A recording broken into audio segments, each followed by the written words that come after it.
கர்த்தருடைய பரிசுத்த நாமத்திற்கு மகிமை உண்டாவதாக.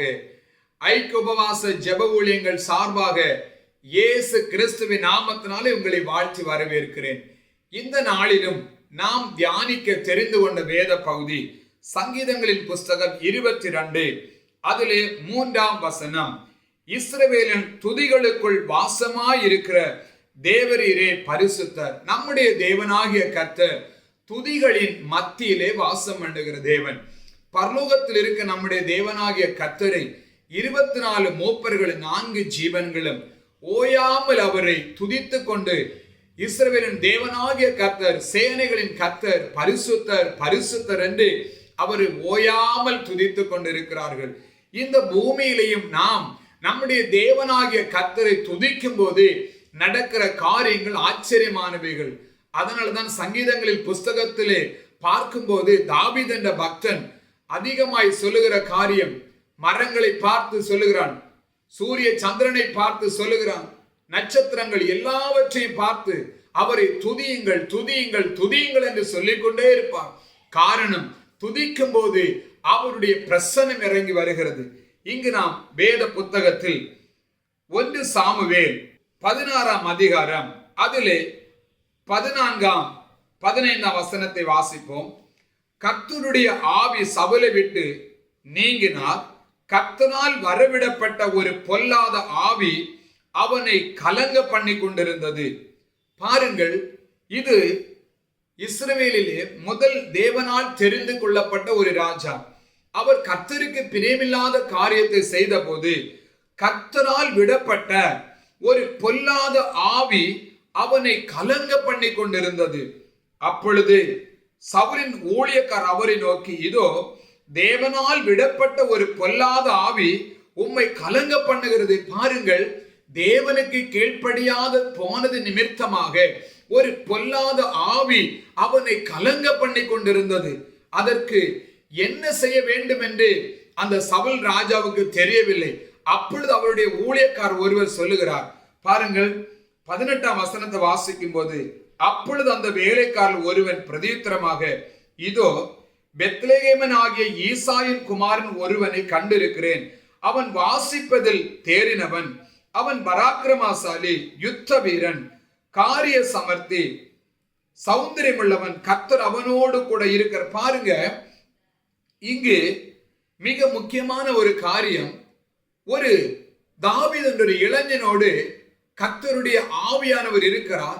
கர்த்தர் அவனோடு கூட இருக்கிறார். இந்த தாவீது ஒரு இளைஞன், எந்நேரமும் கர்த்தரை துதித்து கொண்டே இருக்கிற ஒரு மனிதன். ஆகவே இந்த இளைஞனாகிய தாவீதை சவுலுக்கு முன்பாக அழைத்து வந்தார்கள். அப்பொழுது தாவீது என்ன பண்ணுகிறான் பாருங்கள், 23ஆம் வசனம். அப்படியே தேவனால் விடப்பட்ட ஆவி சவுலை பிடிக்கும் போது தாவீது சுரமண்டலத்தை எடுத்து கையினால் வாசிப்பான். அதனாலே பொல்லாத ஆவி அவனை விட்டு நீங்க சவுல் ஆறுதல் அடைந்து சொஸ்தமானான். பாருங்கள், தாவீது தன் கையில இருந்த சுரமண்டலத்தை எடுத்து வாசித்து தேவனை துதிக்கிற போது இஸ்ரவேலின் ராஜாவாகிய சவுலை கலங்க பண்ணி கொண்டிருந்த பொல்லாத ஆவி அவனை விட்டு நீங்கிச்சு. அப்ப பொல்லாத ஆவி நீங்குவதற்கு தேவன் தாவீதை பயன்படுத்த காரணம், தாவீது கர்த்தரை துதித்துக் கொண்டே இருந்தான். தாவீது கர்த்தரை மகிமைப்படுத்திக் கொண்டிருந்தான். இன்னைக்கு அநேகர் இசைக்கருவிகளை உலக பிரகாரம் வாசிக்கலாம், அதனால ஒரு ஆவி ஓட போறது கிடையாது. ஆனால் ஏன் தாவீது வாசிக்கும் போது அந்த பொல்லாத ஆவி ஓட காரணம், தாவீது உண்மையாய் கர்த்தரை துதித்தான். தாவீது கர்த்தரால் அபிஷேகம் பண்ணப்பட்டிருந்தான். ஆகவே சவுலை கலங்க பண்ணி கொண்டிருந்த அந்த பொல்லாத ஆவி சவுலை விட்டு ஓடி போயிற்று. நம்முடைய வாழ்க்கையில் கீழ்ப்படியாமல் இருக்கும் போது, சில நேரங்கள் கர்த்தருக்கு கீழ்ப்படியாமல் போகும்போது கூட சில பொல்லாத ஆவிகள் நம்மை மேற்கொண்டு நம்மை கலங்க பண்ணும். அப்பொழுது நாம் செய்ய வேண்டிய காரியம் என்ன? நாம் கர்த்தரை துதிக்க வேண்டும். பரிசுத்த ஆவிக்குள்ளே நிறைந்து அவருடைய நாமங்களை சொல்லி, இல்லை அவருடைய நன்றான அபிஷேகம் என்ற பாடல்களை பாடி கர்த்தரை துதிக்கும் போது அந்த பொல்லாத ஆவிகள் விலகித்தான் ஆக வேண்டும். நாங்கள் ஊழியத்தில் பல இடங்களில் போகும்போது சில இடங்கள் அசுத்தாவினாலே பாதிக்கப்பட்ட மக்களுக்கு ஜெபிப்பதற்கு முன்பாக கர்த்தரை நன்றாக துதிப்போம். அவருடைய நாமங்களை சொல்லி துதிப்போம். நன்றாக பாடல்களை பாடி கர்த்தரை துதிக்கும் போது அந்த ஆவிகள் அலக்களிக்க ஆரம்பித்து விடுகிறது. அதற்கு பிறகு அந்த ஆவிகளை கடிந்து ஜெபிக்கும் போது அந்த ஆவிகள் அலக்களித்து அவர்களை விட்டு ஓடிவிடுகிறது. இதற்கு என்ன காரணம் என்று கேட்டால், கர்த்தரை துதிக்கும் போது அந்த இடத்தில் தேவ பிரசன்னம் இறங்கி வருகிறது. தேவன் இறங்கி வரும்போது அந்த இடங்களில் என்ன நடக்கிறது?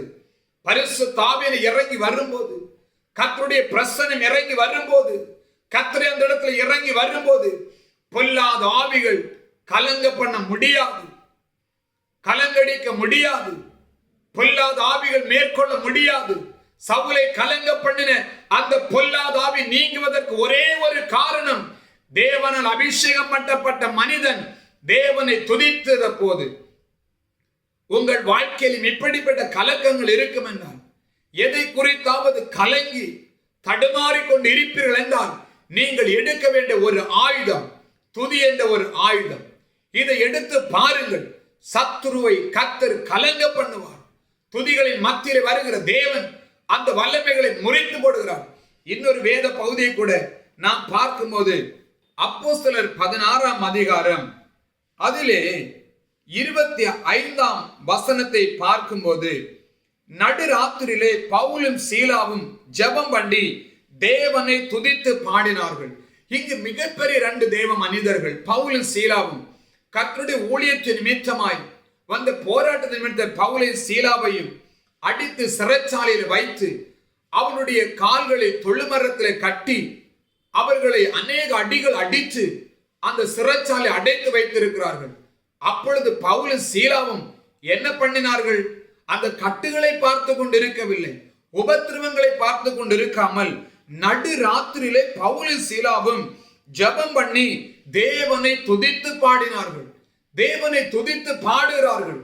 தேவனுடைய பரிசுத்த ஆவிக்குள்ளே நிறைந்து தேவனுடைய மகிமையாய் தேவனுடைய நாமங்களை சொல்லி தேவனுடைய மகத்துவங்களை சொல்லி அவர்கள் தேவனை துதித்து பாடிக்கொண்டு ஜெபித்துக் கொண்டு இருக்கும்போது வேத வசனம் சொல்லுகிறது, 26 வசனம், சடுதியிலே சிறைச்சாலையின் அஸ்திபாரங்கள் அசையும்படியாக பூமி மிகவும் அதிர்ந்தது. பாருங்கள், துதிகளின் மத்தியிலே வாசம் பண்ணுகிற சர்வ வல்லமையுள்ள தேவன், வானத்தை பூமியை சமுத்திரத்தை உண்டாக்குன சர்வ வல்லமையுள்ள தேவன் பவுலும் சீலாவும் துதிக்கிற நேரத்தில் சடுதி அவர் இறங்கி வந்தார். இறங்கி வந்த உடனே பூமி மிகவும் அதிர்ந்தது. உடனே கதவுகள் எல்லாம் திறந்து உண்டது. சிறைச்சாலையின் கதவுகள் திறக்கப்பட்டது. பவுலை சீலா அடைத்து வைத்து வெளியே வரக்கூடாதபடி செய்யலாம நினைத்த அந்த பொல்லாத மனிதனுடைய திட்டங்கள் எல்லாம் துதிகளின் மத்தியிலே வாசம் பண்ணுகிற தேவன் இறங்கி வந்து எல்லாவற்றையும் சிதற பண்ணினார். வசனம் சொல்ல, உடனே கதவுகள் எல்லாம் திறவுண்டது, எல்லாருடைய கட்டுகளும் கலந்து வைத்து. பவுலை தொழுமரத்தில் கட்டி வைத்திருந்தான். பவுல் வெளியே வரக்கூடாதபடி கட்டி வைத்திருந்தார்கள். ஆனால் அவர்கள் எடுத்த ஆயுதம் துதி என்ற ஒரு ஆயுதம், ஜெபம் என்ற ஒரு ஆயுதம். பாருங்கள், துதிக்கு எவ்வளவு மகிமை. துதிக்கும் போது கர்த்தர் மகிமைப்படுகிறார். துதிக்கும் போது பரலோகம் இறங்கி வருகிறது. துதிக்கும் போது தேவ பிரசன்னம் இறங்கி வருகிறது. துதிக்கும் போது ராஜாதி ராஜா கம்பீரமாய் இறங்கி வருகிறார். துதிக்கும் போது பரலோக தேவன், உன்னதங்களில் வாசம் பண்ணுகிற தேவன் இறங்கி வருகிறார். அவர் இறங்கி வரும்போது என்ன நடக்கிறது? அற்புதங்கள் நடக்கிறது. அவர் இறங்கி வரும்போது அந்த இடம் முழுவதும் அவருடைய மகிமையால் நிரப்பப்பட்டிருக்கும். என கண்பான தேவ பிள்ளைகளே, ஒருவேளை நீங்கள் சவுல் கலங்கி கொண்டிருந்தது போல கலங்கி கொண்டிருக்கிறீர்களா? பொல்லாத ஆவிகளில் கலங்கி கொண்டிருக்கிறீர்களா? இல்லை, பவுல் சிறைச்சால் அடைக்கப்பட்டது போல உங்கள் வாழ்க்கை அடைக்கப்பட்டிருக்கிறதா? உங்களால் வெளியே வரக்கூடாதபடிக்கு கட்டுகளும் உபத்திரவங்களும் இருக்கிறதா? நீங்கள் கட்டுகளையும் உபத்திரவங்களை பார்த்து கொண்டு இராதபடிக்கு சேனைகளின் கர்த்தரை பாருங்கள். நம்முடைய தேவன் வானத்தை பூமியை உண்டாக்குன தேவனை பாருங்கள். கர்த்தராகிய இயேசு கிறிஸ்துவை பாருங்கள். துதிகளின் மத்தியில தான் எரிகோ விழுந்தது. துதிகளின் மத்தியிலே வாசம் பண்ணும் போது மகிமையான காரியம் நடக்கிறது. இஸ்ரவேல் ஜனங்கள் துதித்த போது எரிகோவின் மதில் விழுந்தது. இன்றைக்கும் துதியினாலே அலங்கங்கள் அதிர பண்ண, துதியினாலே கர்த்தருடைய பலத்த கிரியைகள் வெளிப்படும். பவுலும் சீலாவும் எடுத்த ஒரு ஆயுதம் தேவனை துதித்தது. அவருடைய நாமங்களை சொல்லி துதிக்க வேண்டும். அவருடைய நாமங்களை சொல்லி அவரை மகிமைப்படுத்த வேண்டும். அவரை பாட வேண்டும். அப்படி நாம் துதிக்கும் போது நம்மை கலங்க பண்ணுகிற ஆவிகள், பொல்லாத ஆவிகள், மந்திரத்தின் ஆவிகள், சூனியத்தின் ஆவிகள், செய்வினை ஆவிகள், பலவிதமான அடிமைப்படுத்துகிற ஆவிகள், மனிதர்களால் நம்மை அடிமைப்படுத்த போராடுகிற ஆவிகள், பலவிதங்கள் நம்மோடு எதிர்க்கிற சிறைச்சாலை அனுபவங்கள் எல்லாமே துதிகளினாலே நாம் ஜெயிக்க முடியும். என அன்பான தேவ பிள்ளைகளே, நீங்கள் துதியுங்கள், கர்த்தருடைய மகிமையை பார்ப்பீர்கள். கலங்க பண்ணுகிற ஆவிகள் உங்க வீட்டை விட்டு வெளியேறுவதை பார்ப்பீர்கள். கலங்க பண்ணுகிற ஆவிகள் பிள்ளைகளை போராடி கொண்டு கலங்க பண்ணுகிற ஆவிகள் வெளியேறுகிறதை பார்ப்பீர்கள். ரிக்கமா தூராடா சந்தலகட மஸ்திக்ல ப்ரோதி மாக்கசியா கராத்துலா கிரசியா. நம் தேவன் பெரியவர், மகிமை நிறைந்தவர், மகத்துவத்தில் வல்லமை நிறைந்தவர். ஆகவே துதி என்ற ஆயுதத்தை நீங்கள் பயன்படுத்துங்கள். கர்த்தர் உங்கள் மத்தியிலே பெரிய காரியங்களை செய்வார். நான் உங்களுக்காக ஜெபிக்கிறேன். ஹalleluya ஹalleluya ரிகமா தீலமா சந்தலா டஹஸ்திரா கிதாரா கமத்துலா கரசியா. துதிகளின் மத்தியிலே வாசம் பண்ணுகிற தேவனை உம்மை துதிக்கிற இடங்களிலே இறங்கி வருகிறீர். அங்கு இறங்கி வந்து உம்முடைய பிரசன்னத்தை நிரப்புகிறதற்காய் ஸ்தோத்திரம் ஆண்டவரே. பவுலும் சீலாவும் சிறைச்சாலையிலே துதித்த போது சிறைச்சாலை அஸ்திபாரங்கள் அசைந்தது. எல்லாருடைய கட்டுகளும் அறுந்து விழுந்தது. ரிகபா தீமாலா ஷம்தல ரகதுலா பிரகட சலயா ரீமகட சிந்தல பரகடசியா.